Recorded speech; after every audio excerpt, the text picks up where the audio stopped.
Chapter 13 examines life cycle nutrition specifically for the mother and the infant. All people need the same nutrients, but these nutrients are needed in different amounts depending on an individual's life stage.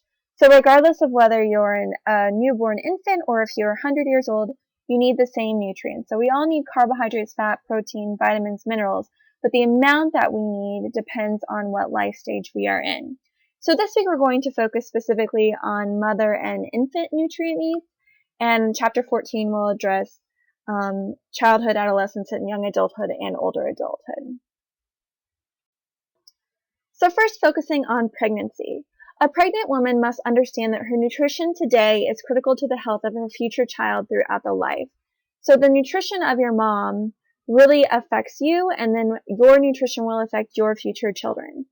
That being said, it's very important to establish healthy eating habits before pregnancy. This is because the embryo undergoes rapid and significant developmental changes that depend on good nutrition. So for many women, it may be a while before they even know that they're pregnant, and by that time, the embryo has already undergone some of these significant changes. So if nutrition was lacking during that time, this could have some detrimental effects on the fetus. Optimal nutrition is also important for both the growing fetus and the mother. So good nutrition is important for mom, but that good nutrition is also important for the fetus and then the infant. Additionally, pre-pregnancy weight and weight gain during pregnancy will influence the outcomes of birth and for the child. And this is another reason for establishing healthy eating habits, because this can help a mother have a healthy weight and then have a healthy weight gain during pregnancy. So men are not off the hook in pregnancy. Dad's nutrition is really important in addition to the mother's. So decreased fertility in men can be due to sedentary lifestyle and a low intake of fruits and vegetables. And sperm's genetic material could also be damaged through excess alcohol intake and exposure to toxins. So while we often only focus on mother's nutrition, how that affects the fetus and the infant, dads play an important role, especially in the conception of the child. So I briefly touched on how weight plays a role in health of the mother and of the infant. In pre-pregnancy, weight will influence pregnancy outcomes. So all women, regardless of whether they're underweight, normal weight, or overweight, should really strive for that appropriate body weight before pregnancy. Underweight women who do not gain enough weight during pregnancy are more likely to have low birth weight babies, and there are a lot of risks associated with having a low birth weight baby, which we'll talk about in a couple of slides. On the other end of the spectrum, obese women are more likely to give birth to babies that have heart defects, neural tube defects, and other problems, and their babies are much more likely to be larger, or they're considered large for gestational age, meaning that they weigh more than 9 pounds at birth. So therefore, it's very important to strive for a healthy pregnancy or a healthy weight before pregnancy. Obese moms are also at increased risk for developing high blood pressure, diabetes during pregnancy, and we'll touch on these in later segments as well. If a woman is obese, she wants to strive for that appropriate weight before pregnancy. Attempting weight loss during pregnancy is not healthy because that could be restricting nutrients and energy from the growing fetus. So weight loss should not be attempted during pregnancy.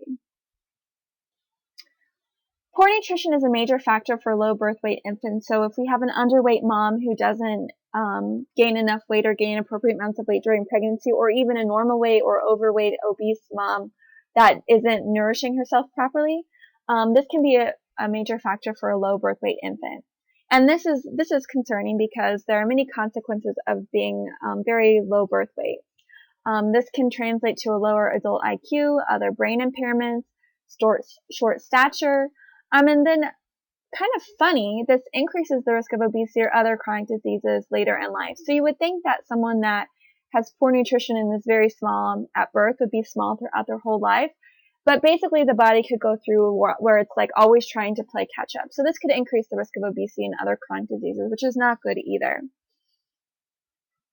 So we often blame low birth weight on poor nutrition, but there are other causes as well that may be completely out of control, and some are controllable. So some women, for unknown reasons, hereditary reasons, even if they have optimal nutrition and health, they may still have an infant that is a low birth weight for unknown reasons. So this is not really controllable.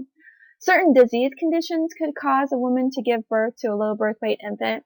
However, smoking and drug and alcohol use during pregnancy, those are both controllable causes or preventable causes. So both of those, which we'll talk about, can restrict and impair growth of infants, which would lead to the low birth weight. So these you can definitely stop smoking, stop using drugs and alcohol during pregnancy to decrease the risk of having a low birth weight infant.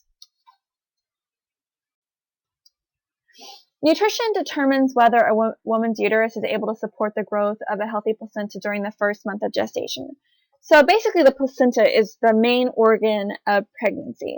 And it's important because it supplies nutrients and oxygen from the mother's bloodstream to the fetus. And it removes fetal waste to the mother's bloodstream, and then the mother is able to get rid of that waste through her own excretory systems. What's really cool about the placenta is that it keeps the two bloods, even though they're right next to each other, it never allows the blood from the mother and the fetus to mix. So the two bloods are never mixed. Placenta, again, is very highly metabolic organ. It gathers hormones, nutrients, protein molecules, including antibodies, and transfers those from the mother to the fetal bloodstream.